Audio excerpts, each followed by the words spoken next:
Well, welcome to today's episode 7. And there's a lot to talk about. A lot of changes happening in Nashville, a lot of changes happening around Nashville, especially in terms of hockey. So let's get the first one out of the way. We all know that Barry Trotz is the new general manager of the Nashville Predators, and he's been very aggressive. Tried trading up to the 5th pick in the draft, or I guess top 5 in the draft. Didn't exactly work out. But let's talk about his other moves. We'll talk about everything. First of all, John Hines was fired, along with uh, Brad Richards, our assistant coach. I feel like I said the name wrong. But yeah, either way, they were both fired. Andrew Brunette has been named the coach. At the time, I wasn't the biggest fan of it because it it doesn't I don't it it's hard to tell which way this team is moving because they'll make moves that put us in a direction of rebuilding and then make moves that put us in a direction of competing more. Like I said during the draft when they tried to trade Askarov instead of Saros. I don't want either to be traded, but if you're going to trade one of them, you trade Saros if you're rebuilding. Ryan Johansson was traded with 50% of his salary retained for the signing rights to Alex Galchenyuk. I doubt Galchenyuk will be signed. There's so many players coming up from the AHL in Milwaukee, which we'll get to in a second. Matt Duchene has been bought out. He will be a free agent.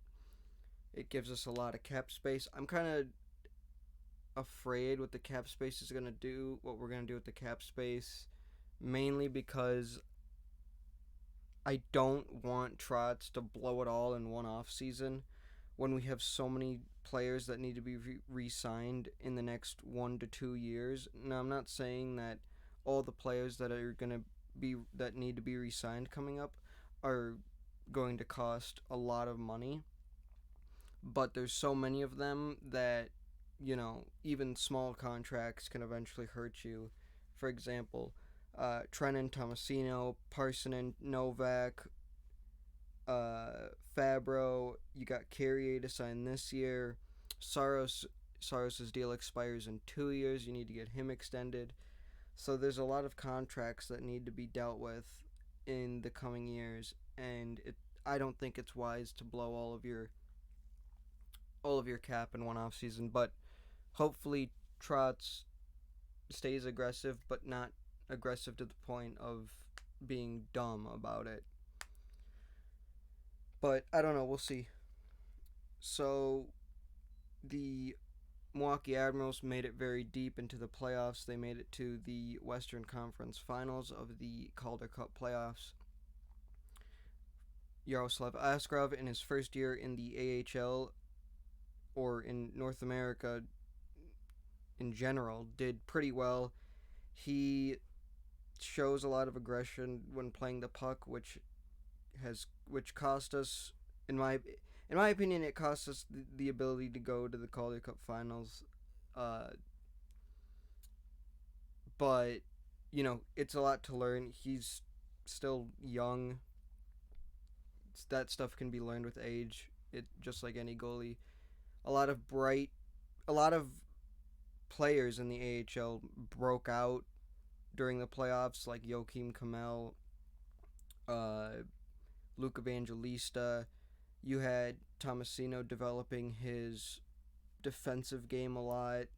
You had Mark Delgaizo, Igor Afanaseyev, and just the list continues. I kind of thought that something like Duchene and Johansson being moved on would happen just because of the amount of players who I feel deservingly should be on the Predators next year just from what they did in Milwaukee.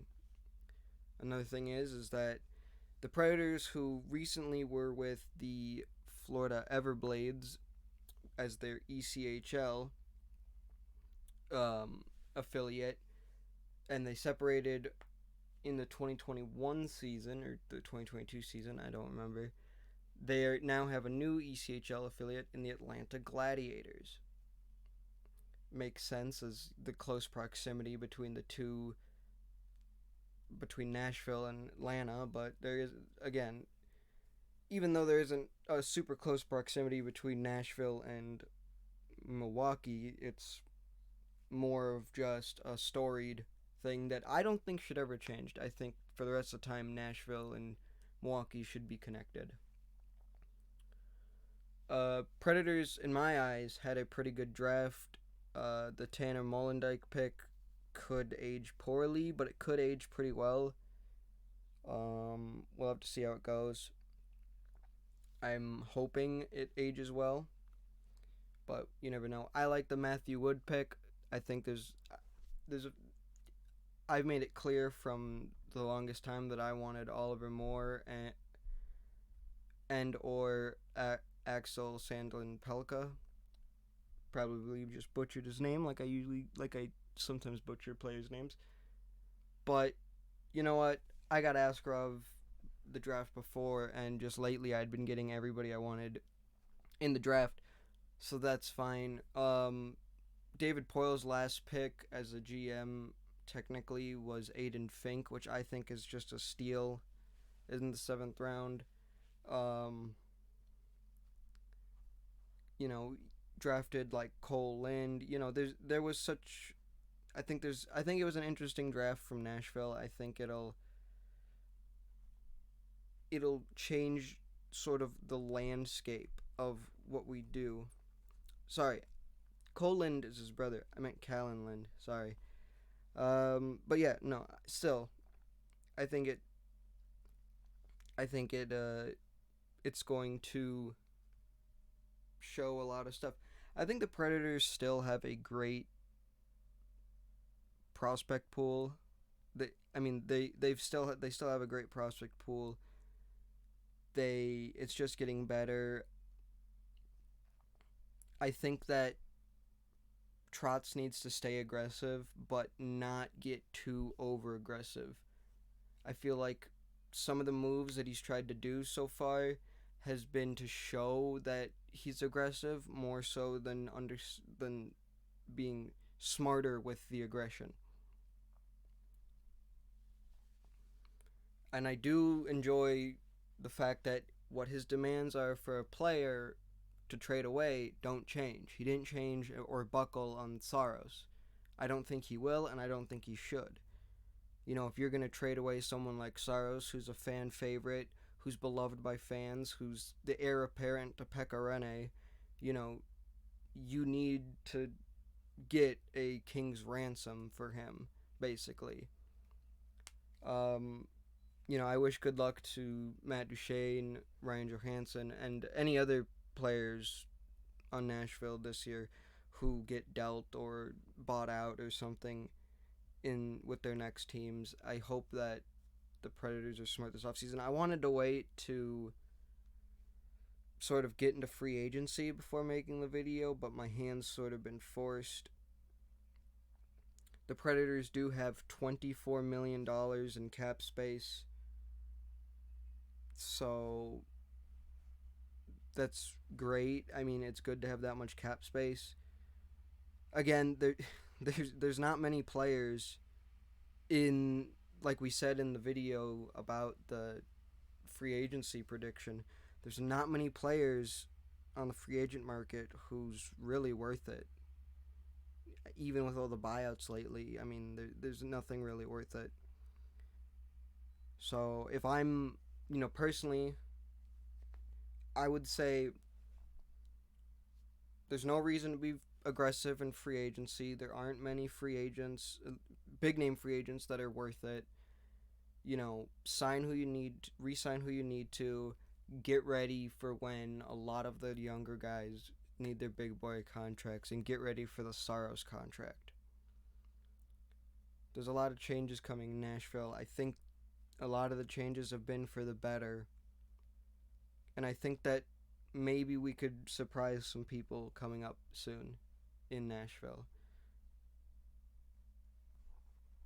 But it's hard to tell because the landscape of hockey overall has changed so much, and just in this last few days in the draft and such. We should, but we'll see. We'll see what happens. Um, the buyout of Duchesne, not. It's gonna cost us a lot, but you know what? I think it helps more than it hurts. I don't think we'll be near the cap ceiling, even with like in the 2024-2025 year when it's a $7 million cap hit between him and Turris, or 25-26 when it's an $8.5 million cap hit between the two. I don't think we'll even be close enough for that to hurt us, even at that point. Because I think while we will have to re-sign a lot of guys, I still think that the team is so young that we can get away with just holding on to it. I think a good team to match and sort of like that, I think what Trotz is going to try to do, or what he should do, is sort of try to match and try to replicate what Carolina has done with their roster build. It's like the only thing I like about Carolina, the fact that they have so many players who are signed to, smaller deals, and you know, eventually, eventually now that all their big contracts are coming up, they're under the cap hit, or under the cap floor, or at least I think they are still. And they've so they are basically at the bottom of the cap floor and just are free to sign everybody that they need to. So I think that's what the Predators should be aiming to do. But yeah, hopefully this free agent class is pretty good. David Poile, I wish you best of luck on retirement. Hopefully Barry Trotz is a good replacement. Andrew Brunette is a good hiring, hopefully. I think we'll see coming up. I think a lot of this is just going to be... I think this year is going to be interesting in the fact that we're going to see a lot of players from Milwaukee, and I think it'll show what the Predators truly have. Because last year, even with all the injuries and everything, they were winning, and I think it shows that this team has more to it than it looks. So yeah, I think we'll see. And that's all from me. If you liked the video, leave a like. If you didn't, leave a dislike. Subscribe if you're new. And I will see you guys next time. Well, this Saturday for free agency.